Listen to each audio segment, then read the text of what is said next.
Welcome to the BXG Podcast, the podcast where pop culture and nerd culture meet. You think it's just going to be barbecue sauce? Because if you actually read those books, it's just gobbledygook. I really think clothes should be mandatory. Speaking of Star Wars, Captain America. trailer reaction video. Blockbuster on Netflix, starring Randall Park, Melissa Fermero, Tyler Alvarez, Madeline Arthur, Olga, that's an awesome name, Olga Merediz, and guest appearances by J.B. Smoove, among others, Leonard Robinson. The story of the last blockbuster on Earth, Randall Park plays manager turned small business owner Timmy, who's charged with saving the last blockbuster on Earth. And the show, it happened. This show happened. Greg, your thoughts on Blockbuster? I'll start by saying that I only watched 5 episodes of this because that's all I could take. I watched the first 4 and then the last one. Because I was like, I got to see what actually happens at the end. I hate this show. This is one of the worst things that you and I have talked about. Like, we'd stop doing this when something felt like work. This felt like at the coal mines for me. Oof. It was so bad. And there's just so many reasons that it's bad. But the number one reason that it's bad is that the writing is so like, write a sitcom, like we'll start off with like an intro that doesn't mean anything, and then we have a problem develop, problem resolved, and it's just like nothing mattered.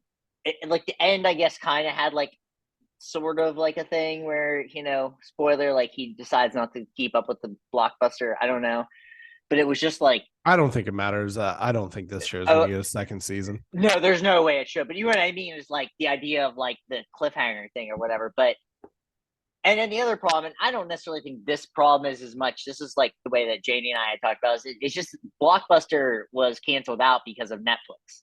And Netflix is kind of playing off of this. And this is kind of like the comeuppance of like, this is what you did to Blockbuster, and now this show is kind of like saying you can't make a show about this because you don't have writers that can do anything funny. I like Randall Park and I like Melissa Fumero as like side people. She's really good in Brooklyn Nine-Nine. She's great in Brooklyn Nine-Nine, but she's also not a lead in that show.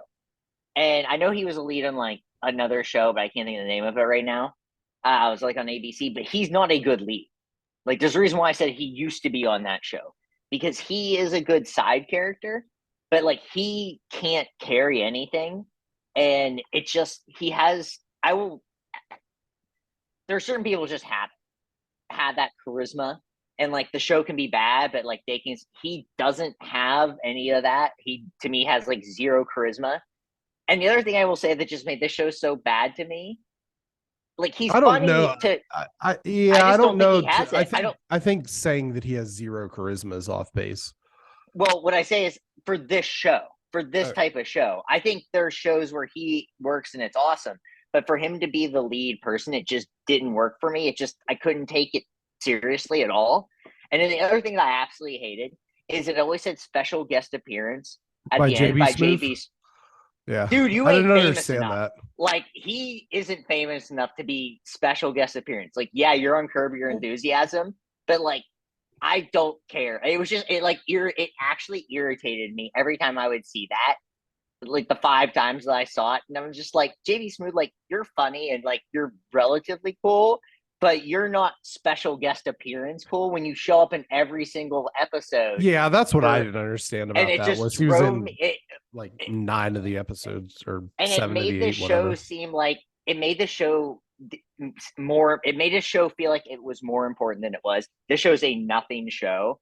Like I said, I couldn't get. We've had a couple weeks get through it. I couldn't do it. I just could not do it. I had to be at least somewhat. We've watched some pretty bad things, but this to me is, I think, as a consumable thing was the worst thing that I've put myself through, because I like comedy. I think that if I sat down and had to write something funny, I think he'd do a pretty good job at it. I don't think I ever laughed. I actually don't think I laughed out loud once. I may have said that's funny once or twice, but for me to actually laugh out loud this show, zero, nothing. It did nothing for me. I haven't even looked at what the other people think. I just know that I dislike it. Was not. It was it's a 23 critical, 44 audience. I would like to know the 23% that thought this show was worth it. I think my thing is, I watched it the whole way through. I didn't have any issues getting through it. And I think the first episodes were not very good. And I would say probably honestly, the first 4, like you said, they were not very good. But I think the thing that I find the most disappointing about this is that there's a boatload of missed potential in this show. Sure. Oh, and yeah. I think that, and this is kind of becoming a problem overall that I'm seeing, is we have to check certain boxes, right?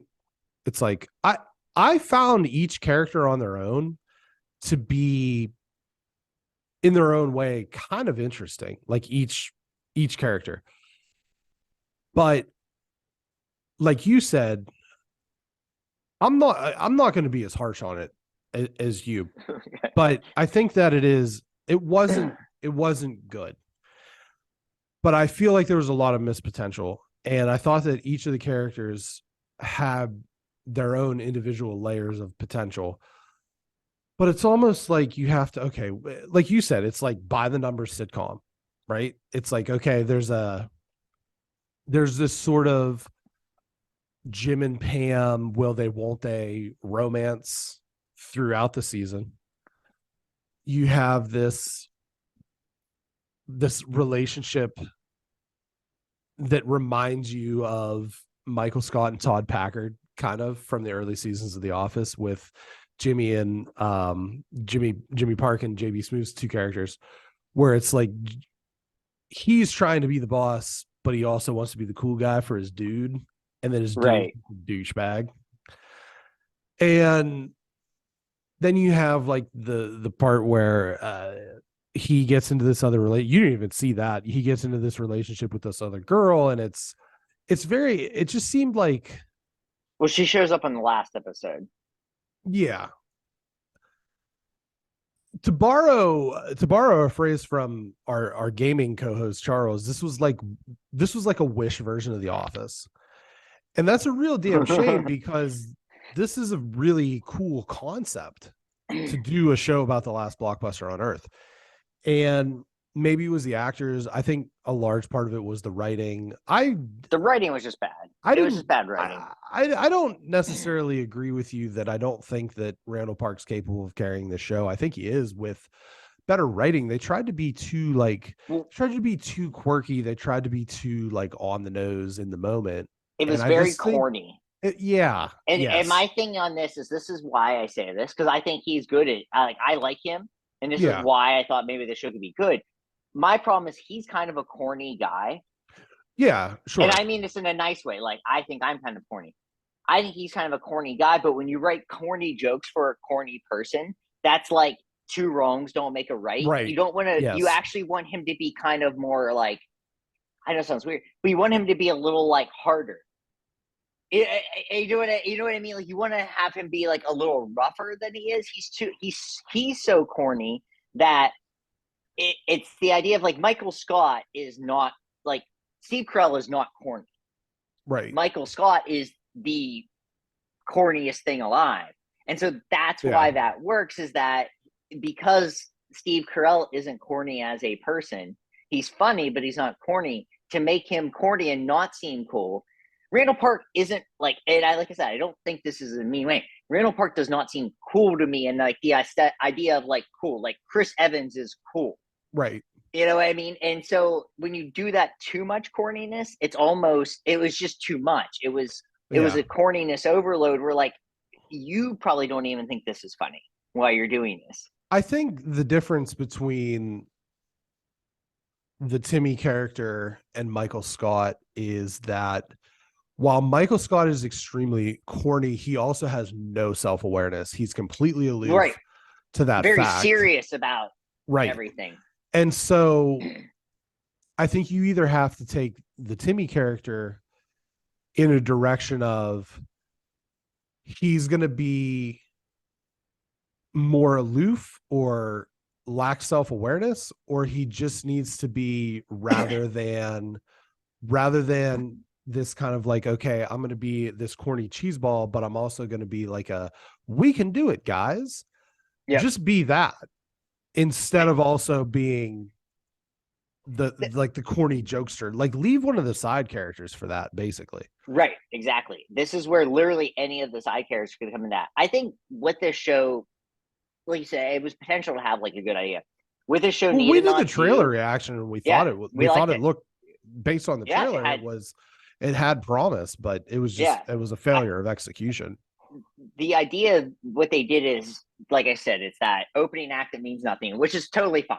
Parks and Rec, Office, Seinfeld even had opening acts that meant nothing to the rest of the show. The problem is that they always did the thing where like something goes awry or we have to do something. I think what have made this show good, just a day in the life. Yeah.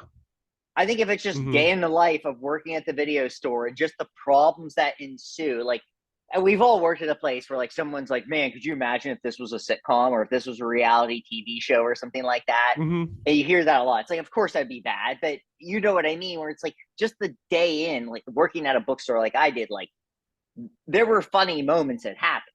And it's like you could do that inner workings, but they always had to do something. And I think that's what made this show. It's like they didn't know what to do. And so they just had to always do something that really had nothing to do with it being a blockbuster. This could have been anything. Yeah. And that's the thing that makes this is the last blockbuster. Like it should have been the inner workings of like, you are working at a thing that's like ultimately going to fail. Right. But like, let's just have that day that you have a weird customer. Like, I think that would have been so much better. You look at the way The Office was, and I'm just saying this because I think this is the closest correlation, is just that sometimes The Office was literally just that. It was the inner workings of The Office. And sometimes there were some side stuff, but the side stuff always kind of worked of still the inner workings of The Office. Like I said, this could have been anything. A blockbuster, a TGI on Fridays. It didn't matter. Like the actual idea of this being a blockbuster didn't matter. And I think that's what made this show just a disappointment for me is you had something that was a thing. And I don't care about the Netflix thing as much but you could have made it just funny on the aspect of like day to day, you're working at a video store. I think that works. I think that to kind of expound upon your point a little bit, I think that what works about The Office or Seinfeld or Friends even is Dunder Mifflin itself is his own character. Jerry's Apartment is a character. Monks is a character. Central Perk is a character in all these sort of famous sitcoms. You know what I mean? Frasier's House is a character. Right. The set of Tool Time on Home Improvement. You know, the list goes on. And I don't think that they did a good job of making the store a character. And I think when it is a character in it should be pop culture. Yes, in pop culture, Blockbuster should have been. Is a thing, and that's crazy to me. Like I think a lot of times too that they made the problem in each show too big. Yeah. The problem was always, what are we going to do to save the store? And I think that is probably an overarching theme of each of the season, but I don't think you have to hammer that down on each episode. I think like an episode where somebody put the wrong disc into the wrong case and they have to go along and like it's like a like a Sherlock Holmes, like we have to find where this disc is. What it is somebody puts like an adult movie in a kid's movie. Right. That's an episode. That's an that episode. Works, and that's funny. Like that Yeah. is actual thing that would happen. And Yeah. like a parent, this is like what happens is that a parent comes back and is like Aghast. oh my God. Yeah. Yeah. But Yeah. like the person that's there is like a first time worker, and they like just say, well, I'll just put it back. Like they don't think about it at all. Right. And then it just keeps being a thing. Yeah. We just wrote an episode that I think, like, just thinking about this, I got a smile on my face because that's funny. That's Right. hijinks ensue. And I think that leads to it makes him not corny. Right. You know, and it makes a thing where like different people are working on this together. It works. We just wrote an episode and we just did it in 5 seconds. And that was his character should have been, I think, instead of being like the I diffuse stress with like bad jokes and corny humor. His character should have been, I'm always positive, right? No matter what. And when the stress cracks down on me, I just become more positive. Mm-hmm. Because there's like a Leslie Knope. A Leslie Knope. It's like the situation you said, like we all know how this ends, right? Mm-hmm. They're gonna get closed. Like that's just the end, regardless of this show. If the show goes for 1 season or 9, like that's how it ends. And so I think just to have him be a character who's just relentlessly positive in the face of knowing exactly what's going to happen would have served that character a little bit better. And I think that I almost feel like you make him a secondary character. And that's what I said. Yeah, and the lead is like a lead character. Yeah, I don't know. But I feel like the lead should have been, and this sounds, I mean, it has to be someone who just works there. Who just works there. Yeah. Right. And it's just like, this is my shitty job. Like this is my shitty job. The thing I hate at the end of this show so much too is like, this is the only thing I've ever cared about. And it's like, it just made it so cheesy at the end too. It's like, you're right. 100%. The lead character is just some guy. It's like, I can't believe this is my job. And I have to go through it. And he's just, it's like the Ron Swanson, but you make that Ron Swanson character a lead where like you talk to him. And I know a lot of people do that same thing where like the interview thing doesn't need to be that. It doesn't need to be a mockumentary. No, but it could have been just a guy who like, I'm here. Like, yeah. Okay. And the jokes bounce off of him. He has no humor. There's no sense of humor to this person. He literally comes in. He's like, all right, I guess we rent out VHSs today. You know, like they're whatever DVDs. Yeah, and so I think that is the way you make this work. And then when we take our episode that we wrote, maybe I write this episode or something. He just doesn't care. He's like, well, you got it. Kids are going to see boobs eventually. Like he just says something like that, and it's just like that's the thing, and everyone else is like freaking out, and he's just like, whatever. There's just so many things within that setting that you could riff on for just an episode, like the staff picks. They started to play around with that, but instead of like going into it, it just became it was wasted potential. The candy thing, like they went into it, and that was, I don't know if you saw that episode, like, but the candy, like the promotional candy stuff, like that could have been very funny. There's so many little idiosyncrasies about the video store. Like we could probably do an entire episode of just our memories of going to like Showtime Video and Mercer. Sure, you know what I mean? And there's 100%. So many of those little idiosyncrasies where you could have played on that, but instead they, I don't know. I mean, Seinfeld did a thing with this with the staff picks. The staff picks episode. Yeah, Vincent. And it's like, who cares? Just steal that idea. Who cares? Yeah. It's, you know what I mean? Like, and you just make it like someone's obsessed with that pick. Well, I mean, they stole so many other plot lines anyway. So what's the difference? Right. So like, do that. It's funny. It'll work. That was my biggest thing, is that they tried to make it too much about things happening outside when you're literally Blockbuster, and it just everything should have been in the story. in there. Yeah. Yeah. I mean, like, I mean, we can go on and on about the things that we would fix, but like, it would have been funny if he had just like a legitimate rivalry, not like a thing with the JB Smooth character where it's like, that's his best friend, but they're also kind of rivals. No, I mean like an actual rivalry with somebody else in that little plaza where it's just like, oh God, Greg that runs Five Guys. You know what I mean? Something like that. I don't even know why. I didn't even mean to say that. Because everybody uses Greg now. That's just the thing. But Steve. Like, oh God, there's Steve. He runs the Bath and Body Works. I have another episode. We're writing TV shows on this. So Blockbuster has a plaza discount. But the other place doesn't. That he has a rivalry with. Yeah. And it's a lunch place. Sure. And so he tries to go and he's like, I give you a discount. He's like, well, I don't care. Yeah. And that's like that is a show. Like that, and you're still taking a little bit outside, but then he comes back and they're like, and he's super confident. He's like, this time I'm not backing down. I'm getting my burger 20% off because we give him 20% off with their plaza discount. And he goes over there and the guy's like, no, we don't do that here. We don't do that here. That's an episode. Yeah. We did 2 episodes in 10 minutes. Oh my God, excuse me. I feel like we're George and Jerry and the Thing. Oh God, yeah, we're getting our treatment read. Media recommendations. Not Blockbuster. Don't worry, darling. Actually, let me back up. Score it out of 10. Yeah. 3. Yeah, I would give it a 4, but I made it through the whole season.